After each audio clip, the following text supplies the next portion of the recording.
सास का घूंघट पार्ट 2। पिछले अंक में हमने देखा कि देविका अपने ससुराल में हर गलत बात का विरोध करती, तो उसकी वजह से देविका पर उसके ससुराल वाले बहुत अत्याचार करने लगे।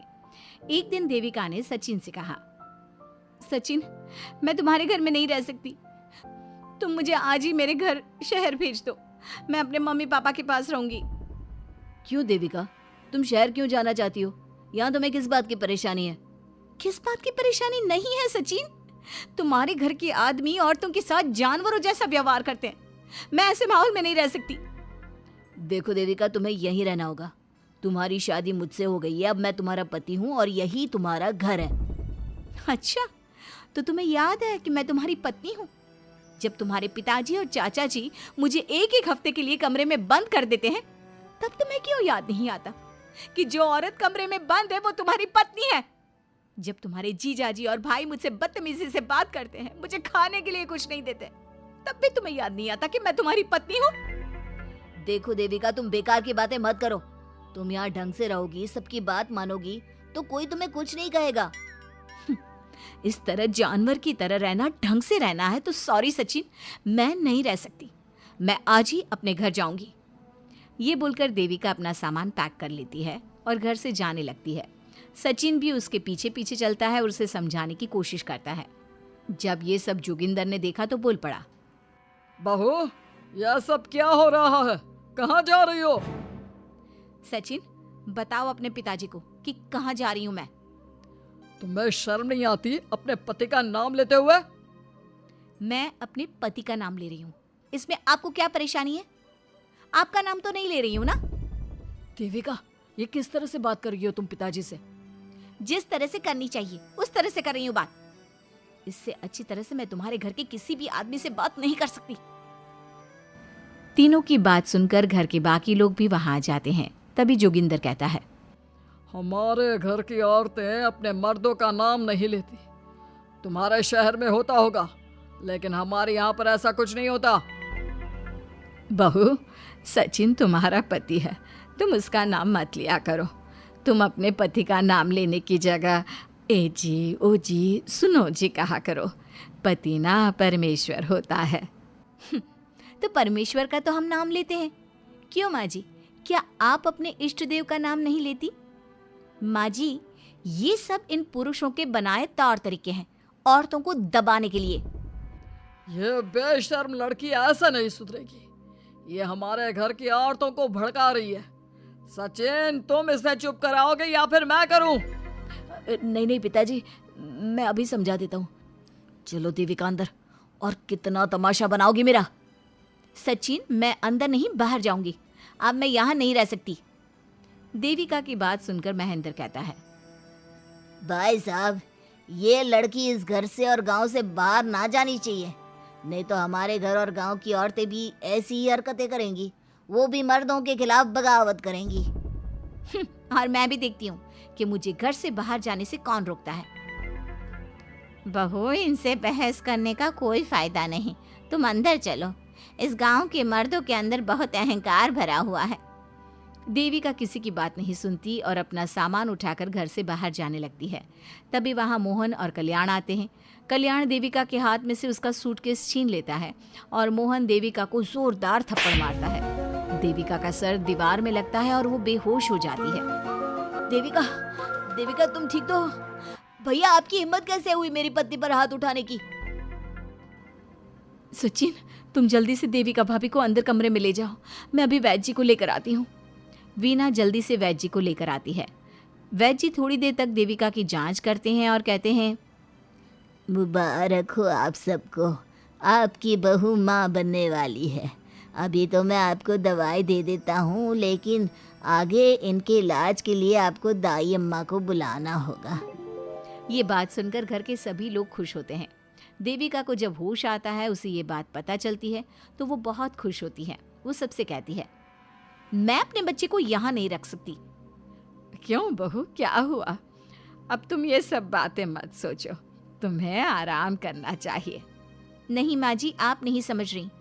अगर मेरा बेटा हुआ तो इस घर के मर्दों की तरह अहंकारी और औरतों पर जुल्म करने वाला बनेगा, और अगर मेरी बेटी हुई तो वो जानवरों की तरह जुल्म सहने वाली बनेगी और दोनों ही अनपढ़ रहेंगी। देविका की बात सुनकर घर की सभी औरतों को पहली बार एहसास हुआ कि वो किस अंधकार वाले समाज में जी रही हैं। लेकिन फिर भी घर की सारी औरतें उसे ही समझाती हैं। बहू देखो, तुम्हारी बात सही है, लेकिन तुम इस हालत में सफर नहीं कर सकती। हाँ बहू, तुम यहीं रहो, अपना और अपने बच्चे का ख्याल रखो।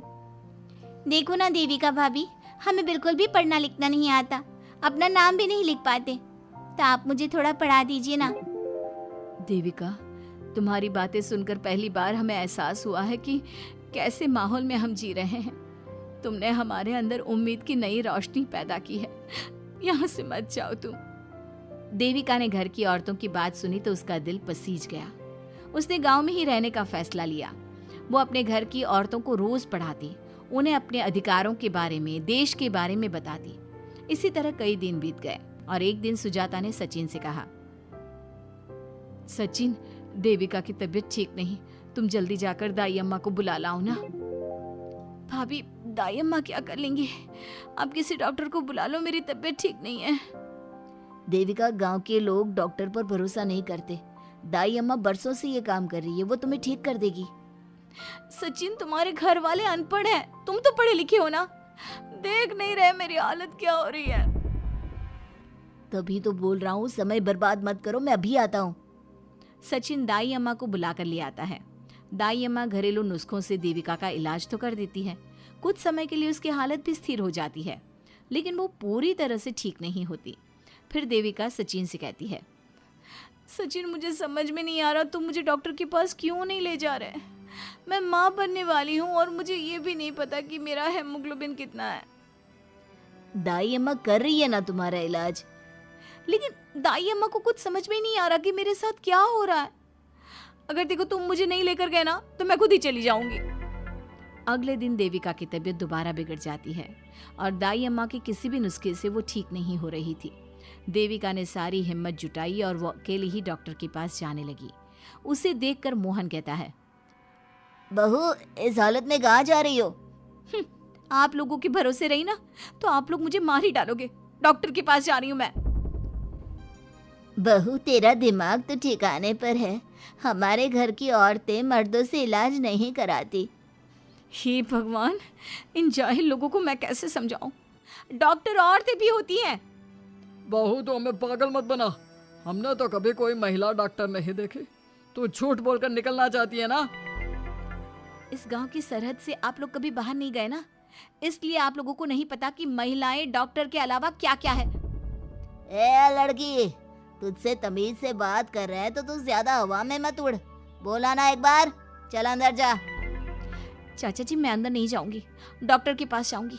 मेरा इलाज सिर्फ डॉक्टर ही कर सकता है। ये बोलकर देविका घर से निकल रही थी कि तभी जोगिंदर ने उसे कमरे में ले जाकर बेड पर जोर से धक्का दे दिया, जिसकी वजह से देविका के पेट में चोट लग गई और वो दर्द की वजह से जोर जोर से चिल्लाने लगी। ये देखकर घर की सारी औरतें देविका को संभालने लगी। देविका, हिम्मत रखो, सब ठीक हो जाएगा। देविका भाभी, आप ठीक हो ना? माँ, कुछ करिए ना, भाभी की तबीयत बहुत खराब हो रही है। लेकिन मैं क्या कर सकती हूँ? भाभी, कुछ तो करो, कहीं बहू को कुछ हो ना जाए। उधर जोगिंदर मेन गेट पर बड़ा सा ताला लगा देता है और कहता है, आज के बाद इस घर से कोई भी औरत बाहर नहीं निकलेगी। देविका का बच्चा भी इसी घर में होगा, ये जिंदा रहे या मर जाए। जोगिंदर की बात सुनकर सभी औरतें बाहर आती हैं। जब विमला को इस बात का एहसास हो जाता है कि जोगिंदर देविका को डॉक्टर के पास किसी कीमत पर नहीं जाने देगा, तब विमला पहली बार अपना घूंघट उठाकर तेज आवाज में कहती है, मैं भी देखती हूँ देविका को डॉक्टर के पास जाने से कौन रोकता है। आज देविका डॉक्टर के पास जाकर रहेगी। देविका की सास का घूंघट आखिरकार उतर ही गया। घर के आदमियों ने पहली बार विमला का ये रूप देखा था और उसकी तेज आवाज पहली बार सुनी थी।